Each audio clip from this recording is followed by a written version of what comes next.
Pyramide, c'était la plus grosse tournée de ma carrière, la plus remplie. On a dû interrompre le plus beau show, donc j'ai un goût d'inachevé. J'ai pas fini mon job, donc la prochaine tournée, ce sera la plus grosse de ma carrière. Ce sera phénoménal ou rien.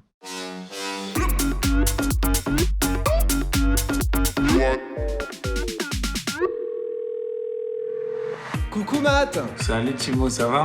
Ça va et toi? Au top, frais, sortie de douche après le sport. T'es où? Tu fais quoi Matt? Écoute, je suis dans mon nouveau bureau qui est en plein aménagement, tu vois. J'ai mis mes petits Energy Awards, j'ai quelques disques d'or au mur. Mon plus beau trophée, maillot signé de LeBron James. Link Up, mon premier disque d'or. Et mon premier disque d'or en solo. Si tu veux me suivre alors put your hands up. Si on allait leur faire un pull-up.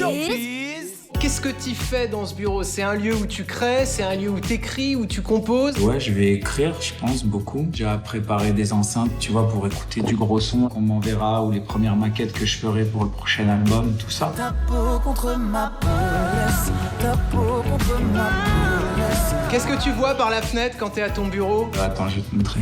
Là, c'est l'avant de la maison. Trop beau. J'ai toujours dit, quand j'aurai un rond-point devant ma porte d'entrée, c'est que j'aurai réussi ma vie. Tu vois, j'ai réussi ma vie. C'est drôle ça. Pourquoi t'avais envie d'avoir un rond-point devant chez toi? Pour moi, c'était, tu sais, les grandes maisons qu'on voyait dans les séries.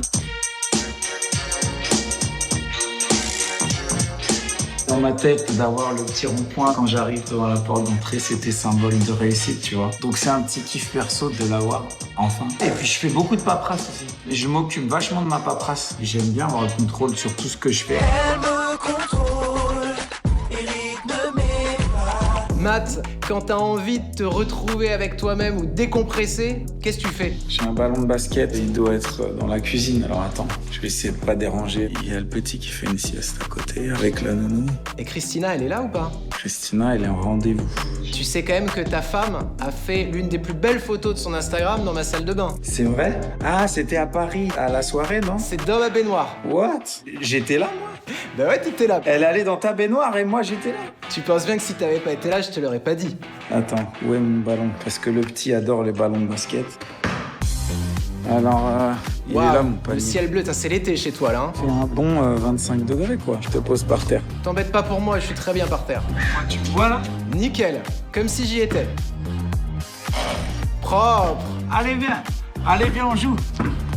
Ah, c'est bien, on fait un peu de sport avec toi, quand même. Avec des claquettes, c'est pas évident. Je suis tout le temps en claquettes, moi. Tu sais, c'est le footballeur qui est en moi encore. Je suis allé dans ma pièce, au fond de la salle de jeu des enfants. Je me suis fait Qu'est-ce qu'on va trouver derrière la porte? Ouh, un petit ciné. oh, on est bien là. Attends, je vais mettre les LED.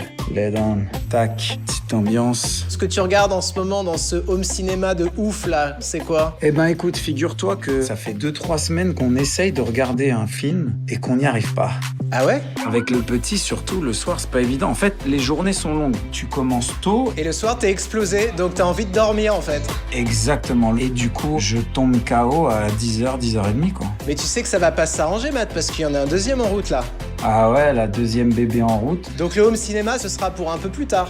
En tout cas, on est dans une ambiance idéale pour activer le mode conversation privée.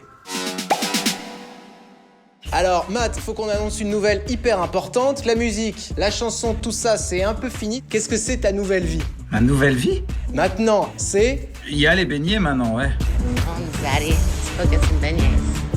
C'est plus Christina, ça. Hein. C'est son petit bébé. Ça a commencé avec un food truck qui s'est baladé partout dans Los Angeles, qui a été adopté par les Kardashians, la famille Beyoncé, etc. Du coup, le truc a explosé. Puis maintenant, ils ont 2 camions, plus une boutique à Studio City, donc un quartier de Los Angeles. Et entre les beignets et les Tacos Tuesday, est-ce qu'il n'y a pas un peu de relâchement dans la diète en ce moment? Tu sais quel jour on est? C'est Taco Mardi! Je t'avoue que ces dernières semaines, j'ai pas fait super attention. Après, l'avantage que j'ai, c'est que moi, je suis pas un gros mangeur. Dans le sens, je peux manger mal, mais en petite quantité. Donc, je m'en sors bien. Et puis, le sport, tu vois, je continue. J'ai fait ma séance juste avant que tu m'appelles avec mon coach Ali sur FaceTime. Qu'est-ce que le fait d'habiter aux États-Unis t'apporte par rapport à la France? C'est deux trains de vie différents. Quand je suis ici, je suis un papa avant tout. Je suis pas Matt Pokora. Dans le fait, entre guillemets, de s'américaniser, est-ce que la possibilité de se couper de son public, c'est quelque chose qui te préoccupe? Non, parce que je pense que l'avantage, c'est qu'aujourd'hui, avec les réseaux sociaux, ça change pas la donne. À n'importe quelle heure du jour ou de la nuit, je peux sortir n'importe où, à moins d'avoir quelques Français que je croise, je passe vraiment incognito. Mais en même temps, quand je prends l'avion et que j'atterris à Paris et que je ressens les premiers regards des Français qui me reconnaissent, ça me fait du bien aussi. J'ai besoin de ça, c'est mon énergie. Là, ton retour, ce moment où tu vas retrouver ton public, tu l'as fantasmé, tu l'as imaginé? En tout cas, ce sera forcément pas cette année. 2021, c'est sûr qu'il se passera rien. Je pense que c'est cuit, puisqu'on voit que les festivals, les trois quarts annulent. C'est-à-dire, si on repart dans des répètes, dans tout un procès de création de scène où on dépense encore beaucoup d'argent pour au final faire 2 dates, ce sera pas viable non plus. Donc, je préfère partir sur le n'y compte même pas et avoir une bonne surprise. On sent que t'as pas envie de revenir pour proposer un truc qui serait un petit peu en demi-teinte par rapport à la manière dont t'envisages ce moment-là. C'est simple. Pyramide, c'était la plus grosse tournée de ma carrière, la plus remplie. On a dû interrompre le plus beau show, donc j'ai un goût d'inachevé. J'ai pas fini mon job, donc la prochaine tournée, ce sera la plus grosse de ma carrière. Ce sera phénoménal ou rien. Tu sais un peu dans quelle direction t'as envie d'aller? Vu la situation sanitaire là, je peux pas rentrer en studio en me disant je sais pas quand est-ce qu'on peut remonter sur scène. Je vais commencer à travailler quand on saura ce qu'on pourra faire ou pas sur scène. Je travaille un peu, j'ai des réunions Zoom, je peux tourner des clips aussi d'ici, ce qu'on a fait notamment avec Dadju. Si on disait qu'on a le temps, qu'on rêve encore, pas comme les grands. Matt, t'es un performeur, tu chantes, tu danses, il y a une dimension athlétique dans ce que tu proposes à ton public. Comment toi tu te vois vieillir avec ça? Matt Pokora, dans 10 ans ou 15 ans, ça ressemblera à quoi? J'ai toujours dit que moi je m'accrocherai pas à la jeunesse éternelle. Ça te fait flipper de vieillir ou pas? Non, pas du tout. Dans 10-15 ans, en tant qu'artiste, je me vois plus danser. Je me vois pas à 45 ans être avec des petits danseurs de 20 ans. Madonna l'a très bien fait, je respecte ça à fond.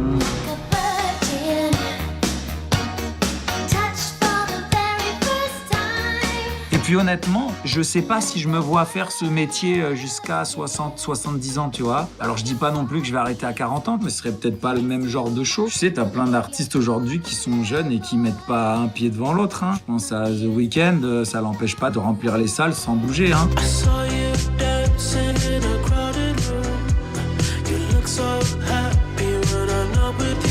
Matt, il nous reste quelques secondes ensemble. Ça s'appelle le last call. C'est bien, je prends un peu le soleil avec toi, on est bien là. Ah ouais, moi je suis en train de cuire par contre. Matt, la dernière photo que t'as prise avec ton téléphone? La toute dernière photo que j'ai là, c'est un screenshot d'une voiture électrique que j'envoyais à un pote. Parce qu'en fait, je veux une voiture électrique. Faut que tu t'achètes une Renault Zoé. Ouais, mais ici, c'est plus compliqué à trouver. Le dernier texto ou la dernière note audio? Tu vas rigoler, les derniers textos, c'est à ma femme, j'envoyais des voitures électriques. J'étais dans l'électrique, tu vois. Le nom le plus connu de ton répertoire? Aujourd'hui, je pense que Kylian Mbappé. Pour la petite histoire, il y a un truc qui est marrant, c'est qu'il y a une célébration qu'il a faite il y a 1 mois et demi, 2 mois de ça, où il faisait un geste comme s'il envoyait un panier de basket, là.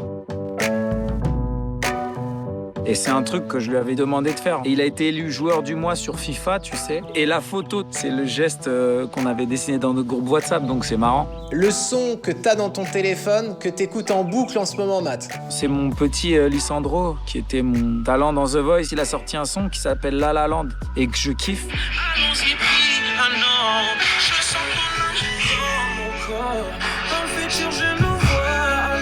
Très très belle balade. Matt, un dernier message que tu as envie d'envoyer à la communauté The Call pour conclure? Merci de nous avoir suivis. J'espère que tout le monde se porte bien et surtout, gardez le cap. En attendant, prenez soin de vous et je vous dis à très bientôt. Ouais.